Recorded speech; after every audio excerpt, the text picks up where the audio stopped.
He tumbled through dark nothingness and landed in a sitting room in front of an immensely fat old lady wearing an elaborate ginger wig and a brilliant pink set of robes that flowed all around her, giving her the look of a melting iced cake. She was looking into a small jewelled mirror and dabbing rouge onto her already scarlet cheeks with a large powder puff, while the tiniest and oldest house elf Harry had ever seen laced her fleshy feet into tight satin slippers. "Hurry up, Hokey," said Hepzibah imperiously. "He said he'd come at 4. It's only a couple of minutes to, and he's never been late yet." She tucked away her powder puff as the house elf straightened up. The top of the elf's head barely reached the seat of Hepzibah's chair, and her papery skin hung off her frame just like the crisp linen sheet she wore draped like a toga. "How do I look?" said Hepzibah, turning her head to admire the various angles of her face in the mirror. "Lovely, madam," squeaked Hokey. Harry could only assume that it was down in Hokey's contract that she must lie through her teeth when asked this question, because Hepzibah Smith looked a long way from lovely, in his opinion. A tinkling doorbell rang, and both mistress and elf jumped. "Quick, quick, he's here, Hokey!" cried Hepzibah, and the elf scurried out of the room, which was so crammed with objects that it was difficult to see how anybody could navigate their way across it without knocking over at least a dozen things. There were cabinets full of little lacquered boxes, cases full of gold-embossed books, shelves of orbs and celestial globes, and many flourishing pot plants in brass containers. In fact, the room looked like a cross between a magical antique shop and a conservatory. The house elf returned within minutes, followed by a tall young man Harry had no difficulty whatsoever in recognizing as Voldemort. He was plainly dressed in a black suit. His hair was a little longer than it had been at school, and his cheeks were hollowed, but all of this suited him. He looked more handsome than ever. He picked his way through the cramped room with an air that showed he had visited many times before, and bowed low over Hepzibah's fat little hand, brushing it with his lips.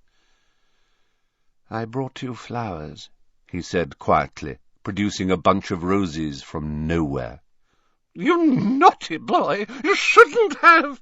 squealed old Hepzibah, though Harry noticed that she had an empty vase standing ready on the nearest little table. "You do spoil this old lady, Tom. Sit down, sit down. Where's Hokey? Ah!"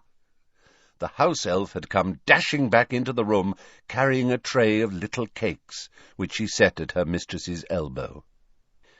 "Help yourself, Tom," said Hepzibah. "I know how you love my cakes. Now, how are you? You look pale. They overwork you at that shop. I've said it 100 times. Voldemort smiled mechanically, and Hepzibah simpered. "Well, what's your excuse for visiting this time?" she asked, batting her lashes. "Mr. Burke would like to make an improved offer for the goblin-made armour," said Voldemort. 500 galleons. He feels it is a more than fair— "Now, not so fast, or I'll think you're only here for my trinkets," pouted Hepzibah. "I am ordered here because of them," said Voldemort quietly. "I am only a poor assistant, madam, who must do as he is told. Mr. Burke wishes me to inquire—" "Oh, Mr. Burke, phooey!" said Hepzibah, waving a little hand. "I've something to show you that I've never shown Mr. Burke. Can you keep a secret, Tom? Will you promise you won't tell Mr. Burke I've got it? He'd never let me rest if he knew I'd shown it to you, and I'm not selling, not to Burke, not to anyone. But you, Tom, you'll appreciate it for its history, not how many galleons you can get for it." "I'd be glad to see anything Miss Hepzibah shows me," said Voldemort quietly, and Hepzibah gave another girlish giggle. "I had Hokey bring it out for me. Hokey, where are you? I want to show Mr. Riddle our finest treasure. In fact, bring both while you're at it." "Here, madam," squeaked the house elf, and Harry saw 2 leather boxes, one on top of the other, moving across the room as if of their own volition, though he knew the tiny elf was holding them over her head as she wended her way between tables, poufs, and footstools. "Now," said Hepzibah happily, taking the boxes from the elf, laying them in her lap, and preparing to open the topmost one. "I think you'll like this, Tom. Oh, if my family knew I was showing you, they can't wait to get their hands on this." She opened the lid. Harry edged forwards a little to get a better view, and saw what looked like a small golden cup with 2 finely wrought handles. "I wonder whether you know what it is, Tom." "Pick it up. Have a good look," whispered Hepzibah, and Voldemort stretched out a long-fingered hand and lifted the cup by one handle out of its snug silken wrappings. Harry thought he saw a red gleam in his dark eyes. His greedy expression was curiously mirrored on Hepzibah's face, except that her tiny eyes were fixed upon Voldemort's handsome features. "A badger," murmured Voldemort, examining the engraving upon the cup. "Then this was—" "Helga Hufflepuff's, as you very well know, you clever boy," said Hepzibah, leaning forwards with a loud creaking of corsets, and actually pinching his hollow cheek. "Didn't I tell you I was distantly descended? This has been handed down in the family for years and years. Lovely, isn't it? And all sorts of powers it's supposed to possess, too, but I haven't tested them thoroughly. I just keep it nice and safe in here." She hooked the cup back off Voldemort's long forefinger and restored it gently to its box, too intent upon settling it carefully back into position to notice the shadow that crossed Voldemort's face as the cup was taken away. "Now then," said Hepzibah happily, "where's Hokey? Oh, yes, there you are. Take that away now, Hokey." The elf obediently took the boxed cup, and Hepzibah turned her attention to the much flatter box in her lap.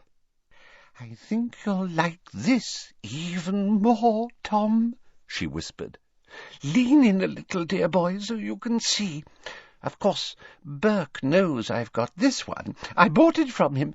I dare say he'd love to get it back when I'm gone." She slid back the fine filigree clasp and flipped open the box. There, upon the smooth crimson velvet, lay a heavy golden locket. Voldemort reached out his hand without invitation this time, and held it up to the light, staring at it. "Slytherin's mark," he said quietly, as the light played upon an ornate serpentine S. "That's right," said Hepzibah, delighted apparently at the sight of Voldemort gazing at her locket transfixed. "I had to pay an arm and a leg for it, but I couldn't let it pass. Not a real treasure like that. I had to have it for my collection. Burke bought it, apparently, from a ragged-looking woman who seemed to have stolen it, but had no idea of its true value." There was no mistaking it this time. Voldemort's eyes flashed scarlet at her words, and Harry saw his knuckles whiten on the locket's chain. "I dare say Burke paid her a pittance, but there you are. Pretty, isn't it? And again, all kinds of powers attributed to it, though I just keep it nice and safe." She reached out to take the locket back. For a moment Harry thought Voldemort was not going to let go of it, but then it had slid through his fingers and was back on its red velvet cushion. "So, there you are, Tom, dear, and I hope you enjoyed that." She looked him full in the face, and for the first time Harry saw her foolish smile falter. "Are you all right, dear?" "Oh, yes," said Voldemort quietly. "Yes, I'm very well." "I thought that's a trick of the light, I suppose," said Hepzibah, looking unnerved, and Harry guessed that she, too, had seen the momentary red gleam in Voldemort's eyes. "Here, okay, take these away and lock them up again. The usual enchantments." "Time to leave, Harry," said Dumbledore quietly, and as the little elf bobbed away bearing the boxes, Dumbledore grasped Harry once again above the elbow, and together they rose up through oblivion and back to Dumbledore's office.